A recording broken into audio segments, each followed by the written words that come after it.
thank you very much. It's a great honor for me to be here, and thank you for the grade of A, ACTA. We're very, very thankful for that at Baylor. And in my remarks, before we move and hear from an employer perspective, an employment policy perspective, I want to build on President Neal's, I'm going to call them the two pillars, and that is to reinvent and restructure, and then quality and cost. Those were the themes that I drew out of what she had to say. And then, mindful of Dr. Cook's marvelous, was that a marvelous presentation, Bill, on Tocqueville. You know, I'm ready to go on a cross-country trip. And I think all of us are.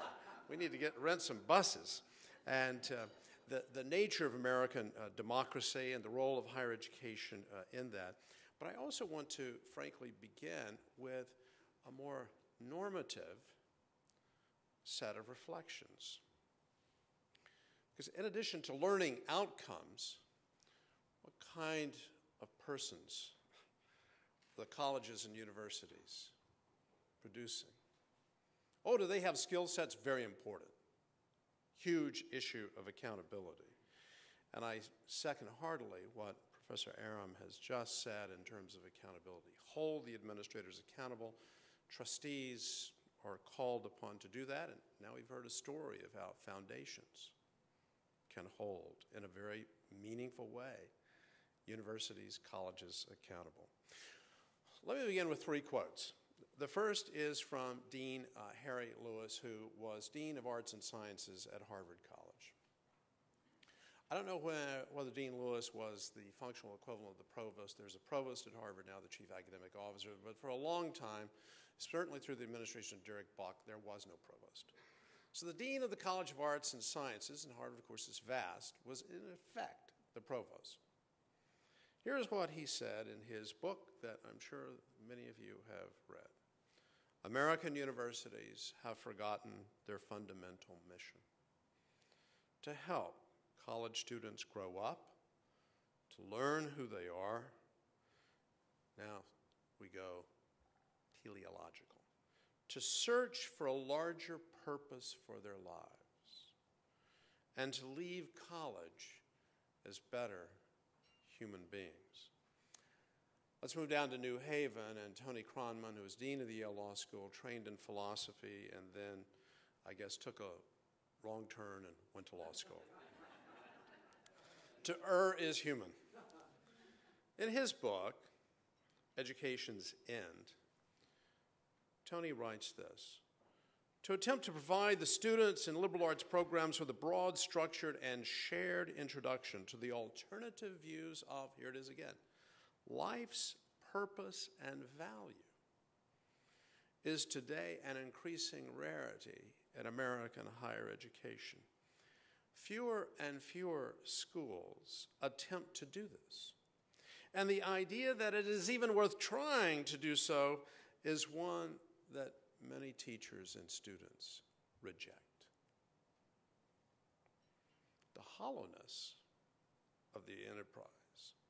And then for someone who spent his entire life in public higher education, John Somerville, in his book, The Decline of the Secular University, said, if the point of the secular university was to eliminate the religious dimension, it will eventually find that it has eliminated the human distinction as well. Well, maybe a bit of academic hyperbole, but John calls on us to think. Now, it does not have to be this way. You've already heard some of the courses of action for reform. It really is a matter of educational choice, educational policy. This is not ordained Mount Sinai. It happened, and it can be changed by the trustees. And frankly, I also think by the alumni. So it's against this backdrop that I want to say a few words about the Baylor experience, and to say in light of Tocqueville's observation, by the way, civic education is not new. For 60 years at Baylor University, you must take a course in the American constitutional tradition or you don't graduate. 60 years. Now this against the backdrop of Sandra Day O'Connor, who has come to Baylor and asked us to assist in civics education in the United States because she was speaking about 10 years ago about what she saw as a threat to that which Hamilton and Federalist 78 and the founding generation felt very strongly about, and that was, whatever you think of a particular Supreme Court opinion, the point is, Article 3 calls for an independent of the political process. Once the judge has been confirmed, that's it, subject to impeachment. Serves during good behavior. She was out on the hustings, as it were, talking about the importance of judicial independence and seeing an erosion of the values that Hamilton lifted up in 78. And she said, they don't understand what I'm talking about. We need to, as it were, scroll back. And there are 3 branches of government, those kinds of things. And then she began looking around at what had happened in civics education in the United States, and she used the C term. She said there's been a collapse. Why is it that students graduating from college because they don't know anything coming in, and obviously they're not learning enough going out? But with that tradition of a commitment to rigorous education, which goes back to the founding of Baylor in 1845, a few years after Wabash, founded by those Dartmouth grads and so forth, the march of higher education across the continent, which is part of the American story, my own view, perhaps we can talk about this over lunch or something, is that the march of higher education, including the Morrill Act of 1863, expanded in the late 19th century, the creation of the land grants. But what happened at Wabash and what happened at Baylor is a part of the American story that I think has contributed measurably to what I believe is the American culture of freedom. It's not just reading newspapers. It's a commitment to a worldview that essentially lifts up human liberty, but ordered liberty, as Justice Brandeis would say. Briefly, Baylor, with its traditions, which I inherited, I'm an adopted child of Baylor, decided early in this century to lift up a vision to build on the foundation, not to jettison, but to build, and to become even more comprehensive, 23 PhD programs and an old medical school which was spun off and so forth, which is a great, great medical college. And so it was a comprehensive university. But let's redouble that effort. And the goal was 3. First, recommitment to a rigorous curriculum. But a curriculum that not only remains rigorous, you've got to go through this process. And that, by the way, is one of the attractions. Why do we have students from every state in the Union? Why do we have students from 83 foreign countries? They are drawn to this, or at least if they're not, their parents are. And we require, appropriate for Christian higher education, students to do certain things which, yes, even Hindus, Muslims, and yes, we have 243 self-declared atheists on campus, Jews and the like. No matter what you take Christian scriptures. You take Christian heritage. You just got to do it. Now, you can go to your own spiritual leaders and so forth. And yes, freshmen dutifully report for chapel. And chapel is chapel. It's not values clarification. And I will tell you this. If RG3 were here, he would say, I enjoyed chapel. It's a great, great time for the students to come together in terms of spiritual formation. But more generally, this points, not to use more secular terms, of educating for wisdom. Our Institute for Faith and Learning thinks hard about these things. Indeed, we had a wonderful gathering on campus. We had 400 academics around there. They were hungry for this. What was the title of the symposium? Educating for Wisdom. So the goal is ambitious. Of course, you've got to require the analytical skill sets, writing. We emphasize writing and communication. You need to be able to communicate and without saying like every third word. Eliminate that from the vocabulary unless you're using it as an analogy.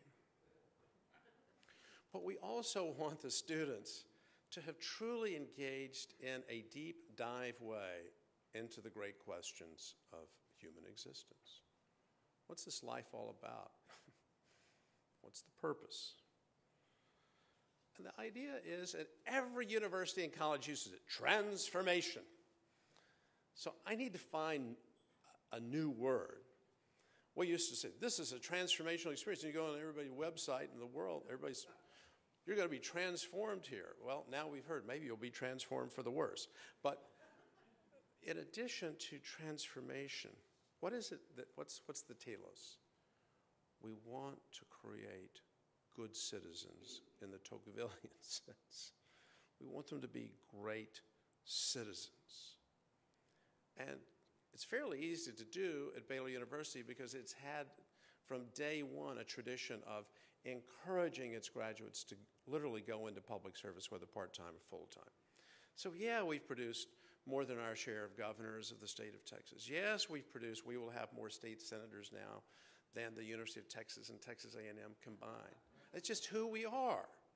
But obviously, and I loved what Bill was saying, don't bowl alone, go join the bowling league. And so that's the kind of thing that we are lifting up. But what we're also recognizing is that increasingly, even in Silicon Valley, there is a growing appreciation for a genuine, comprehensive liberal arts education. This was in the Wall Street Journal just last month. A professor at Santa Clara University recounts his conversations with Silicon Valley tech folks. Jararam, and this is a guy at Google, now he's at Twitter, reveals that what tech industry leaders are now most in need of are English majors. He argues that amidst the great push for science, mathematics, and business, and that's all good, the ability, does this sound familiar, to think creatively and to craft the kinds of stories that get investors excited has all but disappeared. Telling the story. We believe that this can best be achieved not online. The transformational experience grows out of a deep mentoring relationship of faculty and students. Yes, online, go to Carnegie Mellon, University of Pittsburgh, their studies, even organic chemistry, certain components of the course, delivery online, absolutely. But there needed to be a refocusing on student-faculty ratio. It's one of the reasons the enterprise is expensive. And not just numbers, bring that number down from where it had been, bring that number down, and that's been a process, and we're thankful for that process. But also holding the faculty accountable to great teaching and mentorship. Is scholarship required? Yes. Is research required? Yes. It's one of those criteria. But great teaching is non-negotiable. And great teaching in the holistic sense, you will be accessible to the students. Dr. Kevin Penny has an NIH grant doing great research in cancer and so forth. When I asked Kevin, what is the difference of teaching at Baylor? He said, you got these postdocs, you're doing great research in cancer research, it's terrific, private industry is coming to you. What's the difference? He said, when students need to talk, I stop what I'm doing. The students have to come first. And that's a labor-intensive enterprise, my friends. It's a labor-intensive enterprise. Second, a robust array of student life. It tends to be dismissed, but I am a complete convert to the proposition that trustees and alumni need to look at the quality, the nature, the depth of student life. Who is your vice president for student life? What does she do? What makes her tick? What are her programs? What are her interests? And so Professor Cook is absolutely right. Never use the D word. They're residence halls. But you know why? Because it's called residential life. You're living in community. And that can be very, very positive, and especially it's helped us in terms of retention with respect to engineering.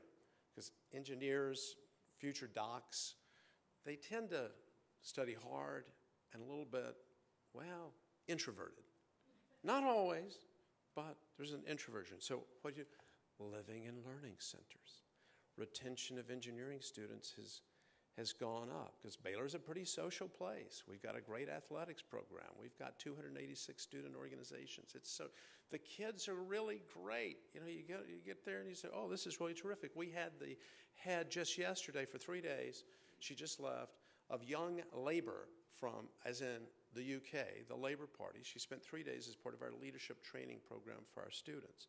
So she's the head of young labor in the mother country. And she said, I want to take this spirit back to Leeds.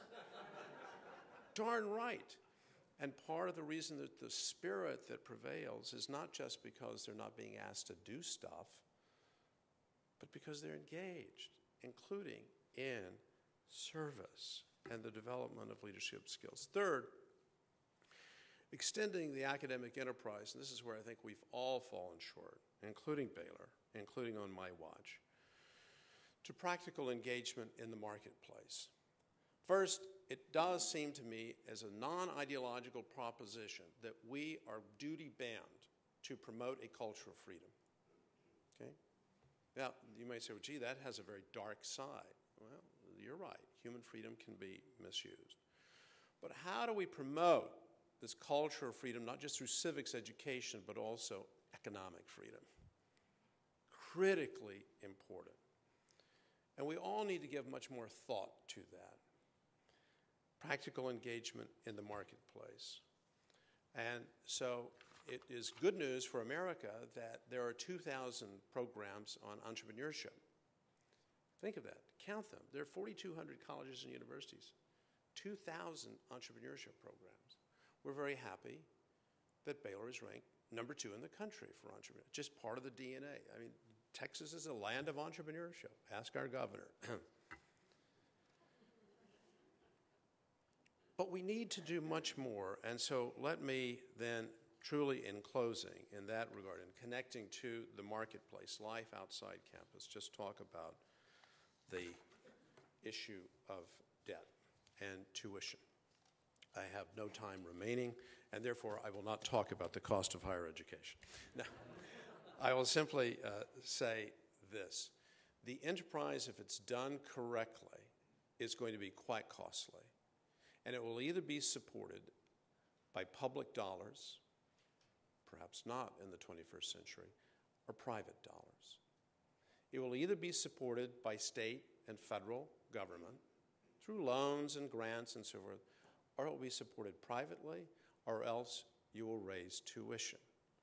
One of the reasons tuition has been going up, and there are a number of reasons, is because the public sources of support, which are as old as the Republic itself. I will close with the words of the Northwest Ordinance, signed into law in 1787, but signed into law truly in 1789 by General Washington. And here are the words of the Northwest Ordinance. The first Congress of the United States put its money where public policy was. Religion, morality, and knowledge being necessary to good government and the happiness of mankind, schools and the means of education shall forever be encouraged. Federal support for education, obviously eroding, where then are the alumni and trustees?